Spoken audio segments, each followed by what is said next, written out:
السلام عليكم ورحمة الله وبركاته. إن الحمد لله نحمده ونستعينه ونستغفره ونعوذ بالله من شرور أنفسنا ومن سيئات أعمالنا. من يهده الله فلا مضل له ومن يضلل فلا هادي له وأشهد أن لا إله إلا الله وحده لا شريك له وأشهد أن محمدا عبده ورسوله صلى الله تعالى عليه وعلى آله وصحبه وسلم تسليما كثيرا. أما بعد. সম্মানিত বাংলা ভাষাভাষী ভাতৃমণ্ডলী, আমাদের দিনী আলোচনা আমরা শুরু করতে যাচ্ছি। আপনারা কথা না বলে মনে মনে দোয়া পড়বেন, জিকির আজকার করবেন, আল্লাহর কাছে চাইবেন এবং দিনের কথাগুলি একটু শোনার চেষ্টা করবেন। আশা করি এতে আপনাদের ইহকালেরও লাভ আছে, পরকালের লাভ আছে, দিনেরও লাভ আছে, দুনিয়ার লাভ আছে। লাআল্লাকুম তুরহামুন। যদি কোরআন সুন্নাহর কথা শোনেন, গল্প বাদ দিয়ে নীরব হয়ে চুপ থেকে, তাহলে আল্লাহর রহমত নাজিল হবে, আর না হইলে বালা মুসিবত জীবন থেকে ছুটবে না। সুতরাং সতর্ক সাবধান করছি, সুন্দরভাবে পরিবেশকে ঠিক রেখে কথা কম বলে ভলেন্টিয়ারদেরকে বলছি, আপনারা কথা না বলে ইশারা ইঙ্গিতে মানুষকে বসাবার চেষ্টা করবেন। আল্লাহ আমাদের সকলে যেন সহজ করেন এবং ভালো কাজের তৌফিক দান করেন। আজ সোমবার 17 রমজান 1446 হিজরি মোতাবেক 17 মার্চ 2025 আমরা 17টি রমজান শেষ করতে যাচ্ছি। রব্বুল আলামিন যেন কবুল করেন। বলুন রব্বানা তাকাব্বাল মিন্না ইন্নাকা আনতাস সামিউল আলিম। ইব্রাহিম আলাইহিস সালামের দোয়া। ইব্রাহিম আলাইহিস সালাম কাবা ঘর নির্মাণ করে দোয়া করেছিলেন, আল্লাহ এমনভাবে কবুল করেছেন সারা বিশ্বের মানুষ পয়সা চিন্তা করে না যে কত পয়সা খরচ হবে, ছুটে আসছে। আর যারা আসতে পারছে না তারাও আসার জন্য ছটফট করছে এই আল্লাহর ঘর একবার দেখার জন্য, জিয়ারতের জন্য, তাওয়াফ করার জন্য। সুতরাং আপনার আমার জীবনে এই দোয়ার বরকত ওই রকমই হতে পারে যদি অন্তর থেকে দোয়া করেন। আল্লাহ যেন আমাদের দোয়া কবুল করেন, বলুন আমিন। আজকে আমি আলোচনা করব সালাত বা জামাত সম্পর্কে, জামাত সহকারে নামাজ আদায় করার ফজিলত, গুরুত্ব সম্পর্কে। এই জন্য বিশেষ করে আজকের আলোচনা যে কিছু ভাইরা এসে আমাদেরকে মাঝে মধ্যে বলতে আছেন ইফতার ক্যাম্পে যে আমাদের অনেক ভাইরা আছে নামাজ পড়ে কিন্তু ঘরেই পড়ে নেই, ফজরটা ঘরে পড়ে ঘুমিয়ে গেল, বাসাতেই পড়ে নিচ্ছে, জোহর আসর বাসাতেই পড়ে নিচ্ছেন, আপনি মসজিদে যাচ্ছেন না। আপনি বড় গুনাহ করছেন, কিন্তু এর ছোট গুনাহ নয়, এটি বড় গুনাহ করছেন এবং বড় অঙ্কের নেকি থেকে, সওয়াব থেকে হতভাগা হয়ে বঞ্চিত থাকছে। অনেক বড় নেকি থেকে বঞ্চিত থাকছে। একদিকে নেকি থেকে বঞ্চিত থাকা, আর একদিকে গুনহার ভাগী হওয়া। সুতরাং সতর্ক সাবধান করার জন্য আজকে আয়াত এবং হাদিসের আলোকে জামাত সহকারে পুরুষদের জন্য নামাজ পড়া সঠিক মতে ওয়াজিব। যদি আপনার কোনো ওজর না থাকে, আজান শুনতে পাচ্ছেন আর হেঁটে যাওয়ার দূরত্বে আছেন, তাহলে জামাতে গিয়ে নামাজ পড়তে হবে, একমাত্র অসুস্থ ব্যক্তি ছাড়া। অসুস্থ অবস্থায় মসজিদে যেতে বেশি কষ্ট হচ্ছে, তাহলে বেশি কষ্ট করে জামাতে যেতে হবে না, হালকা কষ্ট হইলেও যেতে হবে। জামাতে নামাজ পড়ার বিষয়টি এত গুরুত্বপূর্ণ যে স্বয়ং আল্লাহ কোরআনে কারিমে বর্ণনা করেছে। আর এটি পুরুষদের জন্য, মহিলাদের জন্য নয়। মহিলারা যে আজকাল এই যে রমজান মাসে ফ্যাশন হয়েছে তারাবি পড়তে মহিলাদের যাওয়া, এটা জায়েজ, শুধু এটা উত্তম নয়। এই মসজিদে গিয়ে তারাবি পড়ার চাইতে বাড়িতে যদি তারাবি পড়ে বেশি নেকি পাবে। এইরকমই অনেক জায়গায় জুমার ব্যবস্থা আছে, জুমা পড়তে যাচ্ছে, উদ্দেশ্য যদি বক্তব্য আলোচনা শোনা থাকে তাহলে তো ঠিক আছে। কিন্তু যেসব হানাফি মসজিদগুলোতে মন্ত্র পাঠ হচ্ছে খুতবার আরবি ভাষায় বাঙালি সমাজে, সেখানে মন্ত্র শুনে তার কোনো লাভ নেই। সুতরাং মহিলাদের জন্য জুমার নামাজও বাড়িতে পড়া বেশি উত্তম। একমাত্র দিনের কথা শোনার সুযোগ থাকে সেটা ভিন্ন বিষয়। নবী সাল্লাল্লাহু আলাইহি ওয়াসাল্লাম বলেছেন যে লা তামনাউ ইমা আল্লাহি মাসাজিদ আল্লাহ, আল্লাহর বান্দীদেরকে মানে মহিলাদেরকে আল্লাহর মসজিদে যেতে বাধা দিও না। তাহলে যেসব বেদাতি মোল্লারা আবার বাধা দিচ্ছে না মসজিদে মহিলাদের আসতে দেওয়া হবে না, এটাও ইসলাম বিরোধী কাজ, এটাও শরীয়ত বিরোধী কাজ। হ্যাঁ, আর এটা হাদিস বিরোধী কাজ, রাসূলুল্লাহ সাল্লাল্লাহু আলাইহি ওয়াসাল্লাম নাফরমানি এই সব মোল্লাদের। কিন্তু ও বুয়ুতুহুন্না খায়রুল লাহুন, তবে তাদের বাড়িগুলি তাদের মসজিদের চাইতে বেটার। তাদের বাড়িতে নামাজ পড়া, মহিলাদের বাড়িতে নামাজ পড়া, বাসায় নামাজ পড়া মসজিদে তারাবি পড়ার চাইতে, মসজিদে জুমা পড়ার চাইতে, মসজিদে ফজর নামাজ পড়ার চাইতে, অন্যান্য ওয়াক্ত পড়ার চাইতে বেশি উত্তম। তবে যদি স্বামীর কাছে অনুমতি চাই, বাবার কাছে মেয়ে অনুমতি চাই, ভাইয়ের কাছে অভিভাবকের কাছে বোন অনুমতি চাই, তাহলে লা তামনাউ, বাধা দিবে না, বাধা দেওয়ার অধিকার নেই, যেতে দাও, তার স্বাধীনতা আছে। এ হচ্ছে ইসলাম। কিন্তু পুরুষদের জন্য জামাত সহকারে নামাজ পড়ার স্বয়ং আল্লাহ নির্দেশ দিয়েছেন, একা একা অথবা ঘরে পড়ে নেবেন, অথচ তেমন শরীয়তের গ্রহণযোগ্য কোনো ওজর নাই, এটা আপনার জন্য জায়েজ নাই। আর সেটা যদি অভ্যাস বানিয়ে নেন, অভ্যাসের দাস, একদম অভ্যাস করে নিয়েছেন যে আমি ফজর রুমেই পড়ব, অভ্যাস করে নিয়েছেন আমি এই নামাজগুলি দুপুরে 5 সাকও চলছে আর আমার জোহরও পড়া হচ্ছে। যেমন কিছু লোকের আছে দোকানপাটে ডিউটি করেন, এদিকে চুলা জ্বালিয়ে দিয়েছে, রান্নাও হচ্ছে আর এদিকে নামাজ পড়া হচ্ছে, ও কলা বিক্রি করা হচ্ছে আর মেলা দেখা হচ্ছে। না না না না, এরা ফাসিক, পাপিষ্ট, এবং এদের কাবিরা গুনাহ হবে যারা অভ্যাস বানিয়ে নিয়েছে। এরা শয়তানকে নিজের ওপর আধিপত্য কায়েম করার জন্য সুযোগ করে দিয়েছে। শয়তান এদের ওপর ছেয়ে গেছে। সবগুলি হাদিসের ভাষার অনুবাদ বলছি আপনাদেরকে, নিজের বানিয়ে বলছি না। সূরা বাকারা 43 আল্লাহ বলছেন, ওয়া আকিমুস সালাতা ওয়া আতুজ যাকাত, তোমরা সালাত কায়েম করো, নামাজ পড়ো এবং যাকাত প্রদান করো। ওয়ারকাউ মার রাকিন, এবং রুকুকারীদের সাথে রুকু করো। রুকুকারীদের সাথে রুকু করো মানে কি? মুসল্লিদের সাথে হয়ে নামাজ পড়ে, একা একা নয়, হ্যাঁ, ঘরে নয়, হ্যাঁ, শুধু রুমমেট দিয়ে একজনকে নিয়ে নিলেন আর পড়ে নিলেন, এটা নয়। যা মুসল্লিরা রয়েছে, রাকিন রুকুকারী মানে মুসল্লি, মুসল্লিরা মসজিদে নামাজ পড়ছে, সেখানে হাইয়া আলাস সালাহ হাইয়া আলাল ফালাহ ডাক দেওয়া হচ্ছে, নামাজের জন্য এসো, মুক্তির জন্য এসো, সফলতার জন্য এসো, সেখানে যাও, তাতে সফলতা রয়েছে। ওয়ারকাউ মার রাকিন, মুসল্লিদের সাথে গিয়ে তুমি জামাত সহকারে নামাজ পড়ো। এই আয়াত দিয়ে আল্লাহ রাব্বুল আলামিন জামাতে নামাজ পড়াকে আবশ্যক করেছেন, ওয়াজিব। সুতরাং ওয়াজিব যদি কেউ ছাড়ে বিনা ওজরে, সে গুনাহগার। সূরা মুদাসসিরে জাহান্নামীরা যখন জাহান্নামে চলে যায়, তাদেরকে জিজ্ঞাসা করা হবে জাহান্নামে কেন, তো কি বলবো উত্তরে? 1 নম্বর উত্তর মুসলিম জাহান্নামীদের উত্তর।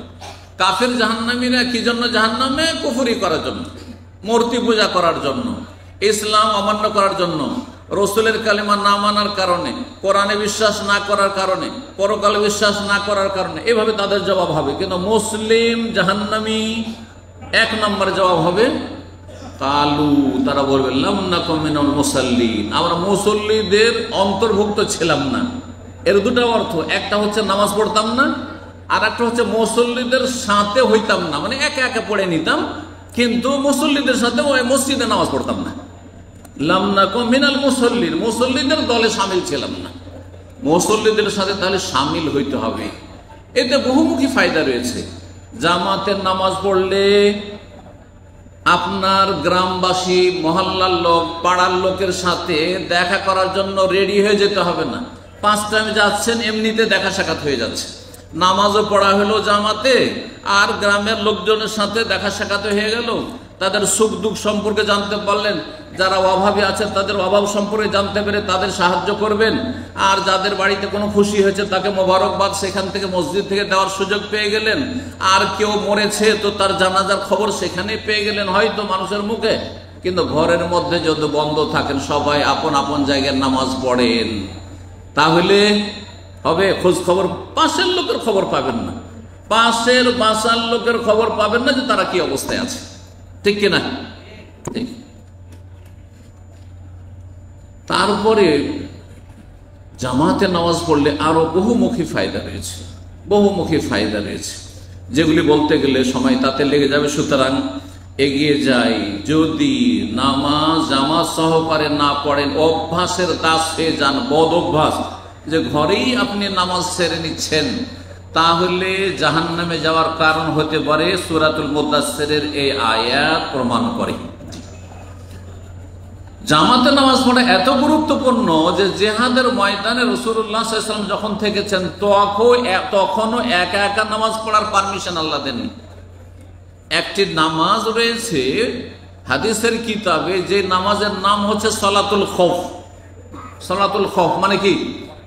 ভয়ের নামাজ, মানে দুশমনের ভয়। কাফেরদের হাতে অস্ত্র আছে, আর তারা অস্ত্র নিয়ে রেডি আছে লড়াই করার জন্য, মারামারি করার জন্য বা যুদ্ধের ময়দানে। সেই সময় নামাজ পড়লে একা একা নামাজ পড়া যাবে না, সেই সময়ও জামাত করে নামাজ পড়তে হবে। তার বিভিন্ন তরিকা আছে, 7-8টি প্রসিদ্ধ তরিকা হাদিসের কিতাবে রয়েছে, বিভিন্ন হাদিসের কিতাবে রয়েছে। কেমন করে নামাজ পড়বেন? শত্রু দল যদি কিবলার দিকে থাকে তাহলে নিয়মটা কেমন হবে? কিবলার ডানে বামে বা পিছনে থাকে তাহলে কেমন নিয়ম হবে? এক দল পড়বেন, আরেক দল পাহারা দেবেন, ইমাম নামাজ পড়াবেন, এক দলকে 2 রাকাত অথবা 1 রাকাত, তারপরে আরেক দল তাতে শামিল হবেন। কিন্তু জামাত করে নামাজ পড়তে এই কথা বলা হয়নি যে একা একা পড়া চলবে। একমাত্র যখন তুমুল যুদ্ধ চলছে, অস্ত্র চলছে একবারে, আর সময় পার হয়ে চলে যাচ্ছে, অক্ত পার হয়ে চলে, সূর্য ডুবে যাবে, তখন অস্ত্র চলা অবস্থায় নামাজ পড়তে হবে। তখন শুধু জামাত মাপ আছে। না হইলে সাধারণ এমনি যুদ্ধ চলছে, কিছু লোক যুদ্ধে যদি কাফেরদের সামনে প্রস্তুত থাকে আর কিছু লোক জামাতে থাকে, তাতেই চলবে। তাহলে জামাত সহকারে নামাজ পড়ার হুকুম আল্লাহ স্বয়ং কোরআনে কারিমে দিয়েছেন। এই মর্মেও আয়াত রয়েছে সূরা নিসার আয়াত নম্বর 102। বিস্তারিত যারা জানতে চান তারা আয়াতগুলি তাফসীর শুনে নেবেন বা পড়ে নেবেন, কারণ আমাদের সময়ের স্বল্পতার কারণে পুরো আয়াতগুলি পড়ে আপনাদেরকে শোনালাম না। এখন আসি যে জামাতের নামাজ পড়ালে কয় গুণ পাবেন। জানা আছে কত গুণ পাবেন? কত গুণ? 27 গুণ। আর কোন হাদিস আছে 25 গুণ। 27 গুণ আর 25 গুণ। দিনের নামাজের চাইতে রাতের নামাজে বৈশিষ্ট্য একটু বেশি আছে। এই জন্য জোহর আসর কেউ যদি জামাতে পড়ে তো 25 গুণ, আর মাগরিব এশা ফজরে যেহেতু উচ্চস্বরে তেলাওয়াত শুনছেন, সুতরাং মাগরিব এশা ফজর যদি কেউ জামাতে পড়ে তাহলে 27 গুণ। আচ্ছা, দুনিয়াতে এমন কোন পাগলও পাবেন যে প্রবাসে চাকরি করতে এসেছে অথবা দেশেই চাকরি করছে, আর তাকে বলা হচ্ছে যে 2টো কোম্পানি আছে, এক কোম্পানিতে 1000 বেতন, আর এক কোম্পানিতে 25,000 বেতন, আর একটা কোম্পানি 27,000 বেতন। বলেন দেখি, এমন কোন পাগল আপনাদের মধ্যে পাওয়া যাবে যে বলছে আমার অত টাকার দরকার নাই, আমার 1000 টাকা হইলেই হবে, 1000 রিয়াল হইলেই হবে, হ্যাঁ, সুতরাং আমি 1000 ওয়ালা কোম্পানিতে 1 মাস করে ডিউটি, মাসে 1000 টাকা হইলেই আমার জন্য যথেষ্ট? পাওয়া যাবে? একজন হাত উঠেবেন, হ্যাঁ, যে 27,000 মাসে পাওয়ার চান্স আছে আপনার, হ্যাঁ, অফার আছে, সেটা বাদ দিয়ে 1000-এর চাকরি করব, এমন কোন আধা পাগলও খুঁজে পাওয়া যাবে না, বুঝছেন না? কিন্তু জান্নাত লাভের ক্ষেত্রে আর জাহান্নাম থেকে বাঁচার ক্ষেত্রে পাগলের অভাব নেই, পাগলের অভাব নেই। জান্নাত চাই না, আননেসেসারি, গैर জরুরি, কোনো জরুরি নয়, জি। আর জাহান্নাম থেকে বাঁচা অত হেডেক নয়, মাথার ব্যথা নয়, হইলেও হইলো, না হইলে না হইলো, একদিন দেখা যাবে। হ্যাঁ, ও তো আখেরাত চোখের আড়ালে আছে, শয়তান পর্দা ফেলে দিয়েছে, জান্নাত দেখতে দেয় না, জাহান্নাম দেখতে দেয় না। বিশ্বাস দুর্বল হয়ে গেছে, পেটে বিশ্বাস, শুধু পেটে কি খাবো এটাতে বিশ্বাস, মাস গেলে বেতন পাবো কিনা এই বিশ্বাসে বিশ্বাসী অধিকাংশ মুসলিমরা। এই হচ্ছে অবস্থা। চিন্তা করুন তো দেখি, তাহলে কি করে আপনি বাড়িতে নামাজ পড়লে 1 গুণ আর মসজিদে পড়লে 27 গুণ পাবেন? 1 নেকি 27 নেকি? আপনি 27 নেকি বাদ দিয়ে 1 নেকিতে আপনি খুশি, সন্তুষ্ট? সুবহানাল্লাহ। তাহলে আপনার ঈমানের নবায়নের প্রয়োজন রয়েছে। আপনার ঈমানে এখন রিচার্জ করতে হবে, যেন মোবাইলে চার্জ না দিলে দামি মোবাইল থেকেও লাভ নেই। ঠিক তেমনি আপনার এই ঈমান জন্মসূত্রে পরম্পরা, আপনার 14 গোষ্ঠী সব আলেম আর হুজুর আর অমুক আর তমুক ছিল, হাজি গাজী ছিল, কোনো লাভ নেই ইমানে যদি ইমানে রিচার্জ না থাকে। আপনার ইমানে রিচার্জ করেন, আল্লাহ রিচার্জ করার তৌফিক দান করেন। সহিহ বুখারী মুসলিমের হাদিস, ইবনে ওমর রাদিয়াল্লাহু তাআলা আনহু সাহাবী বর্ণনা করছেন, বলছেন সালাতুল জামাতে আফযালু মিন সালাতিল ফজর ব27 দারাজা।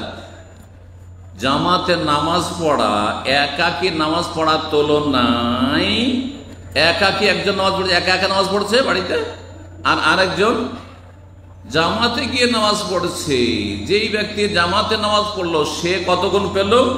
ব27 দারাজা, 7 আর 20 কত?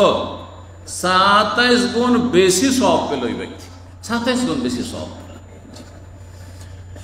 আবু হুরায়রা রাদিয়াল্লাহু তাআলা আরেকটি হাদিস বর্ণিত হয়েছে, সালাতুর রাজুলি ফি জামাতি তুদাআফু আলা সালাতি বাইতি ওয়া সুফি সুকি 25 দাফান।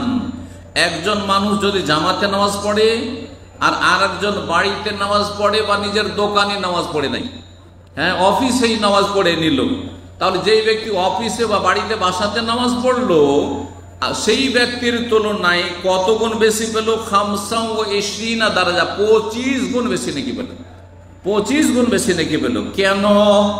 এই জন্য বলছেন আন্নাহু ইযা তাওয়াদ্দা, যখন উযু করলো, যে মসজিদে যাবে, মসজিদে যে যাবে উযু করে হাঁটতে শুরু করলো। এখানে মনে রাখেন, কিছু লোকেরা মসজিদে গিয়ে উযু করছেন আর কিছু লোক বাসা থেকে উযু করে যাচ্ছেন, কে বেশি নাকি পাবে? বাসা থেকে যদি উযু করার মতো ভালো পরিবেশ থাকে, বাসা থেকে উযু করে যাওয়ার চেষ্টা করে, এতে বেশি নাকি পাবে না। যখন উযু করলো ফা আহসানাল উযু, উযুটা সুন্দর করে করলো, কারণ মসজিদে যেতে হবে, সুতরাং একটু আগে ভাগে প্রস্তুত থাকতে হবে। বাসায় পড়লে অসুবিধা নাই, এখন পড়ি আর আধা ঘন্টা পর পড়ি, 10 মিনিট পর পড়ি, অসুবিধা আছে তাই না? তাহলে আগে থেকে কিন্তু প্রস্তুতি নাই যে বাসায় নামাজ পড়ে, তার যখন হইলো পড়িয়ে দিল।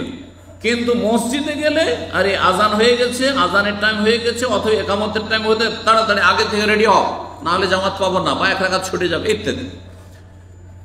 যেই ব্যক্তি কি করলো?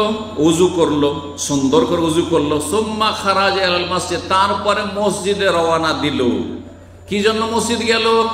খেতে পাবে সেজন্য না, না না, লা ইউখরিজু ইল্লা সালাতু, নামাজে তাকে বের করে নিয়ে গেছে, নামাজে তাকে বাড়ি থেকে বের করেছে।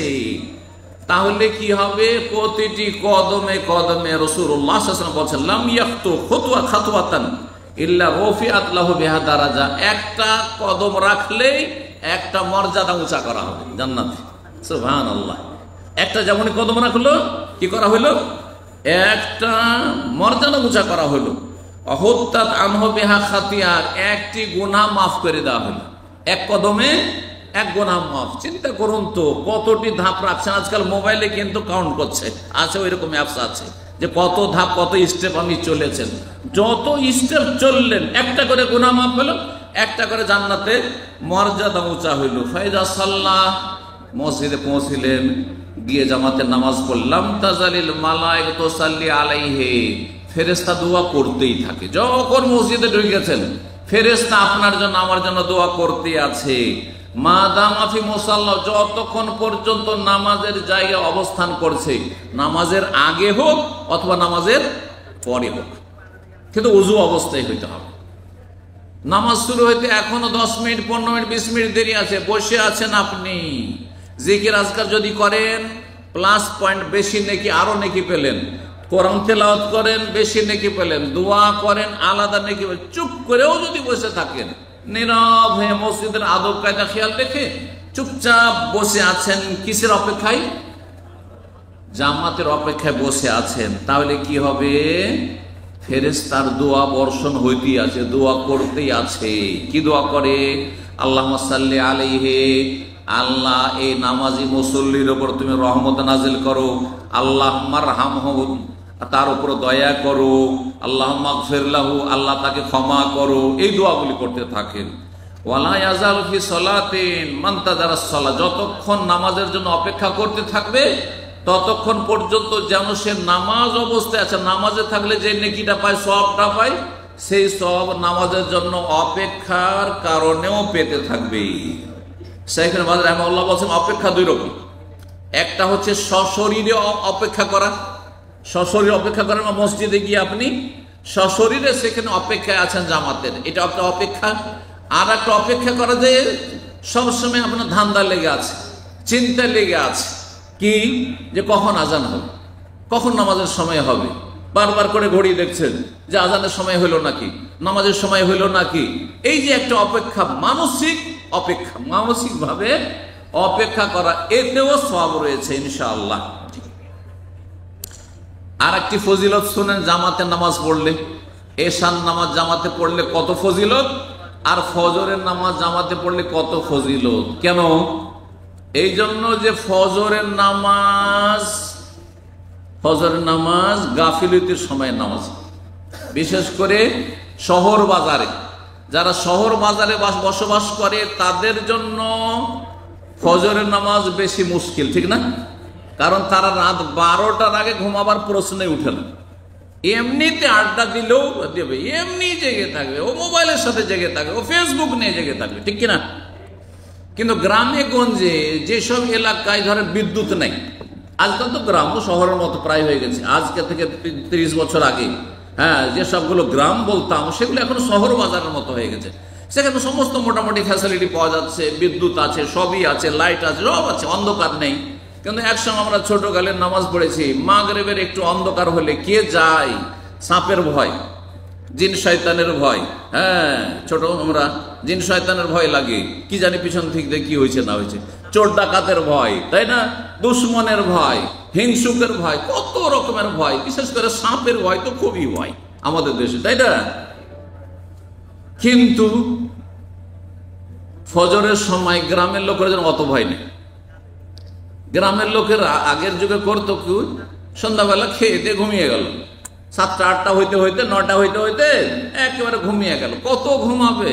ভোর 3টা 4টাতে এমনিতেই ঘুম ভেঙে গেছে। তাহলে ফজরটা তাদের জন্য সহজ, ফজরটা তাদের জন্য সহজ। কিন্তু গ্রামের লোকের জন্য, যেখানে অন্ধকার ছেয়ে আছে, যেখানে বিদ্যুতের ব্যবস্থা নেই, সেখানে এশার নামাজটা কঠিন। কিন্তু অন্ধকার হয়ে আছে, এশার নামাজটা কঠিন। এই জন্য আমি একটি কথা বলি যে নবী সাল্লাল্লাহু আলাইহি ওয়াসাল্লাম বলেছেন যে সবচেয়ে ভারী নামাজ হচ্ছে মুনাফিকের ওপর। কোন নামাজ? 2 নামাজ। কোন কোন নামাজ? এশা আর ফজর। যারা গ্রামের মুনাফিক তাদের জন্য এশা ভারী, আর শহরের মুনাফিকদের জন্য ফজর ভারী। দেখেন শহরের লোকেরা ঘুমাবে রাত 1টা 2টায় 3টায়, আর তারপরে উঠবে কখন? সকাল 8টা 9টায়।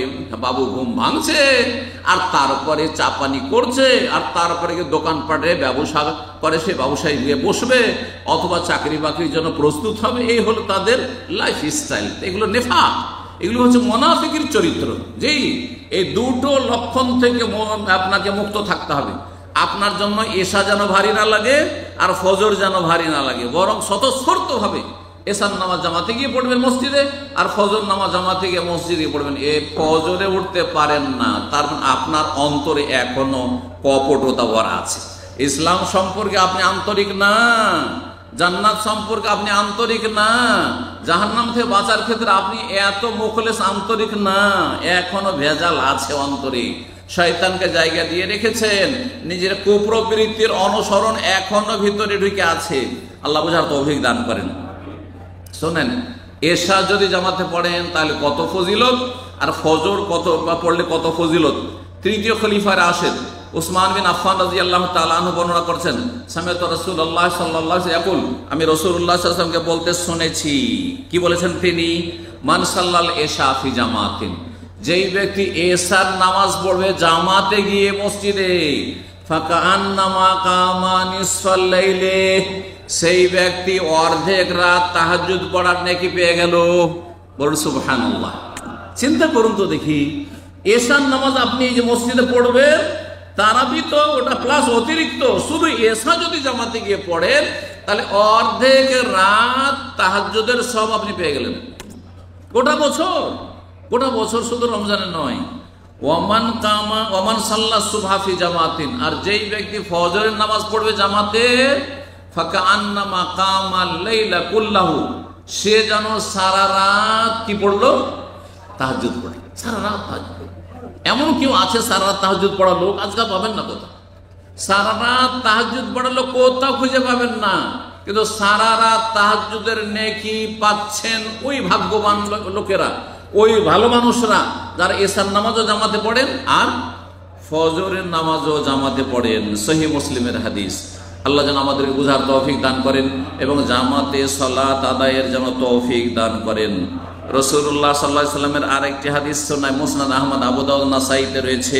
আবু দারদা রাদিয়াল্লাহু তাআলা বর্ণনা করেন, তিনি বলছেন, মা মিন সালাসাতিন ফি কারিয়াতিন ওয়ালা বাদিন, কোন জায়গায় যদি তিনজন ব্যক্তি অবস্থান করে, গ্রামে হোক আর শহরে হোক, গ্রামে হোক অথবা শহরে হোক, লা তুকামু ফীহিমুস সালাতু, কিন্তু সেখানে জামাত করে নামাজ পড়ে না। তিনজন লোক মাত্র আছেন, গ্রামে হোক, পল্লী গ্রামে হোক, এমনকি মরুভূমিতে হোক, ফার্মে মাজরাতে হোক না কেন, যদি কোথাও তিনজন থাকেন আর জামাত না করেন, তাহলে কি হয় শুনে রাখেন ভালো করে।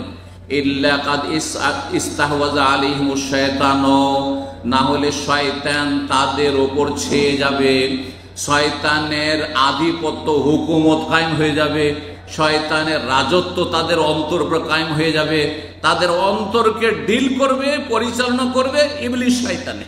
ভালো করে শুনে রাখেন, ইল্লা কাদ ইস্তাহওয়াজা আলাইহিমুশ শায়তান ফাআলাইকা বিল জামাতে, সুতরাং তুমি জামাত সহকারে নামাজ পড়িও।